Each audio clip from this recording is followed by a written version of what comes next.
Hello everyone, welcome back to Creative Edge channel. So today we will discuss about 2 point perspective scene creation drawing. So आज का हमारा जो topic है वो अलग इसलिए है क्योंकि ये 2 point पर्सपेक्टिव की ड्राइंग रहेगी बट ये आर्ट्स व्यू के थ्रू क्रिएट होगी. So how to draw arts view in 2 point perspective. अब आर्ट्स व्यू के लिए और पर्सपेक्टिव के लिए हमें कुछ पॉइंटर्स पता होने चाहिए पर्सपेक्टिव ड्राइंग के लिए. सो स्टार्ट करते हैं. Be aware of horizon line. Perspective is simply an illusion. Above and below the horizon line, what distance look like, where vanishing point go, use deviating line to create elements. Okay, so basic elements हम हमेशा deviating line की help से create करेंगे. So start with the eye level and I have taken line of station slightly right side. Now I am using both vanishing point 1 and 2 for creating the walls.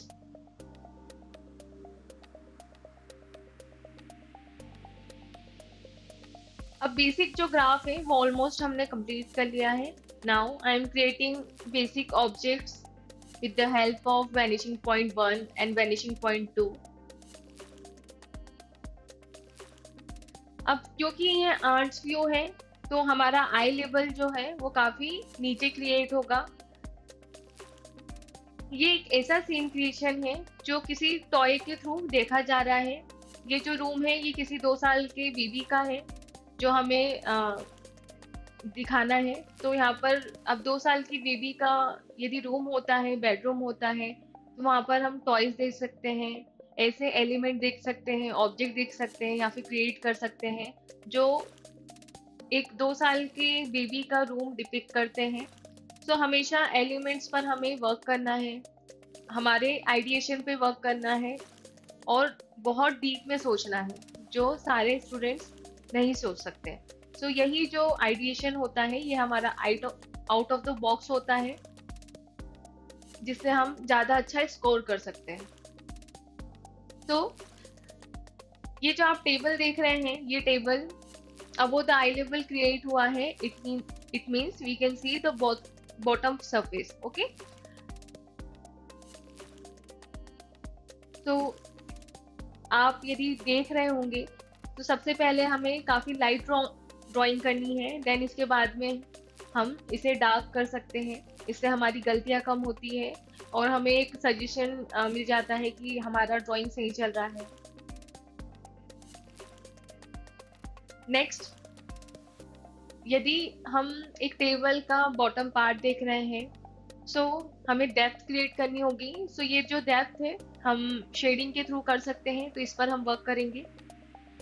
Next आते हैं door, table, इनके measurements हमें पता होना चाहिए. As a designer हमें हर एक object का, छोटे से छोटे ऑब्जेक्ट का मेजरमेंट पता होना चाहिए और हमारी ऑब्जर्वेशन स्किल भी अच्छी होनी चाहिए जिससे हमें ईजिली पता रहे कि हम अंदाज़ा भी लगा सकें. आई मीन आपने भले वो चीज़ देखी नहीं हो, ऑब्जेक्ट देखा नहीं हो, बट हम अंदाज़ा सही लगा सकते हैं यदि हम ऑब्जर्वेशन सही करें. सो अगेन पर्सपेक्टिव की हेल्प से डोर क्रिएट किया गया है.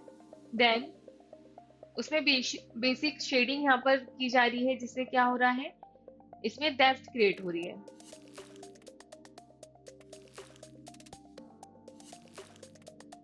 नेक्स्ट, बाकी के ऑब्जेक्ट्स हम क्रिएट करना स्टार्ट करेंगे कुछ इस तरीके से हम पॉइंट्स का यूज लेके. अब यदि आपने नोटिस किया होगा तो वैनिशिंग पॉइंट मैंने पेज पर नहीं लिया है. मेरा जो 2D सरफेस है उसमें मैंने वैनिशिंग पॉइंट नहीं लिया है. वैनिशिंग पॉइंट काफ़ी दूर लिया गया है जो मेरे 2D सरफेस से काफ़ी दूर है. ओके, तो ये सब हम ध्यान रखेंगे कभी भी पर्सपेक्टिव ड्राइंग करते हैं.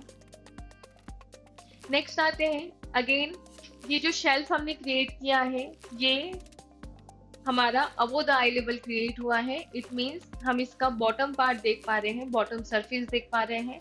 सो इसी तरीके से हम क्रिएट करेंगे. नेक्स्ट आते हैं, कुछ इस तरीके की ड्राइंग हम जब करते हैं, पर्सपेक्टिव ड्राइंग करते हैं, so work on material also. यहाँ पर हमें अलग अलग मटेरियल की टेक्सचर्स पर वर्क करना आना चाहिए। Next, work on detailing. आप यदि एक रेक क्रिएट कर रहे हैं या फिर कुछ भी क्रिएट कर रहे हैं तो हम उसमें छोटे छोटे एलिमेंट्स क्रिएट कर सकते हैं। नेक्स्ट, हमें मैंने स्टार्टिंग में आपको कहा था, ये जो सीन क्रिएशन है ये एक इनसाइड व्यू है। एक 2 साल के बच्चे का रूम है, तो यहाँ पर वो बेबी भी दिखाया गया है।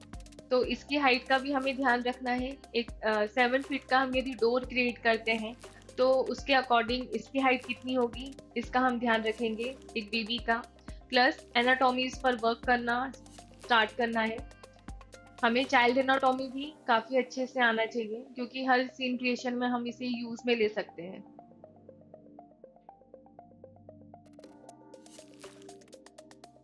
नेक्स्ट आता है, इन राइट साइड वाली जो वॉल है इसमें मैं एक विंडो क्रिएट कर रही हूँ।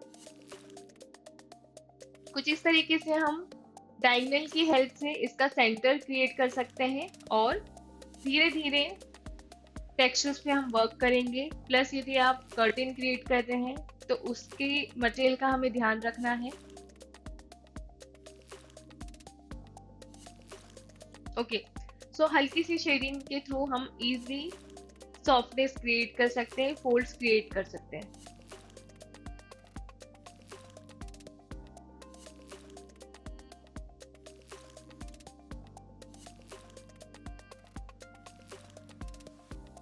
ओके, सो टेबल है, एक छोटा सा स्टूल क्रिएट कर रहे हैं जो चाइल्ड से थोड़ा सा कम हाइट का है। यदि आप देख रहे होंगे तो आपको समझ में आ रहा होगा।